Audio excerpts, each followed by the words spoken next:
This is The Process Shot. I'm Michael. I'm stuck in a haunted movie theater, and I've seen My Man Godfrey, a screwball comedy from 1936 directed by Gregory La Cava. Set during the Great Depression, it focuses on Godfrey, a forgotten man fresh from the city dumps, who is given a job by Irene, a wealthy socialite who had initially found him as part of a scavenger hunt.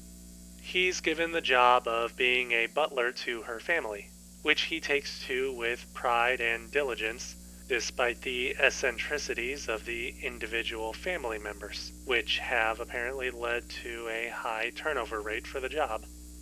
Over time, however, Godfrey ends up enchanting the family and, most of all, Irene, though not without some difficulty, including his own background coming to the surface.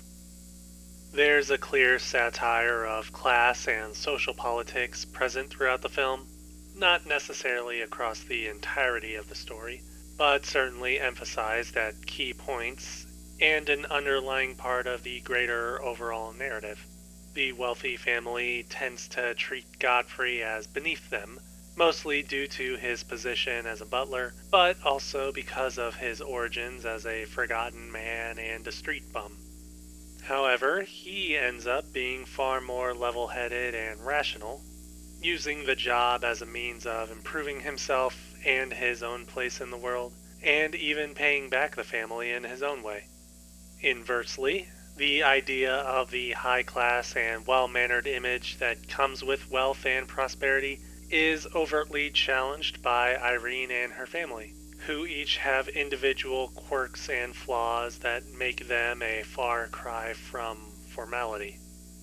From the outset of the film, that image is spoofed, specifically in the opening scavenger hunt scene, which sees the entirety of the jet set in a madcap race for things they think that nobody wants, including the forgotten man that is Godfrey.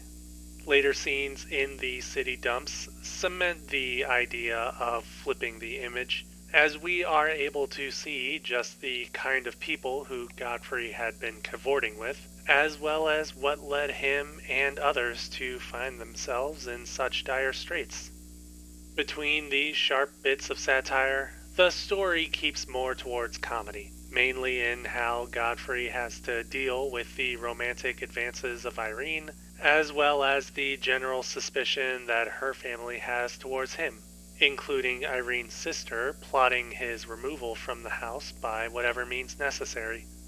These comedic situations are generally more character and dialogue driven rather than something more slapstick, which makes sense given the satirical take on the narrative, but may disappoint if you were expecting something more physical. This may also explain why the film's set pieces are pretty sparse of detail, despite the wealthy environment and implicit materialism, though this in itself could also be a satirical nod to the dumps where Godfrey had come from, and the rather well-made shanties and shacks where the forgotten men are living. In any case, My Man Godfrey still fits within the comedy genre, but perhaps could also be seen as a forebearer of more socially aware stories that use comedy to reach for something more contemporary and relevant, rather than looking at modern trends and using them for the sake of appearing as such. I'm looking at you, gold diggers of 1933.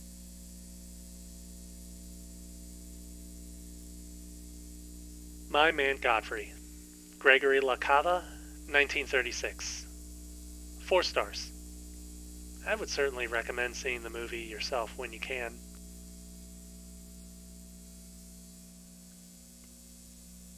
That's it from me. If you like this review, leave it a like. If you think I can do better, leave a comment. If you think you can do better, leave a dislike. As always, subscribe to the channel for more reviews. In the meantime, I'm gonna go do something.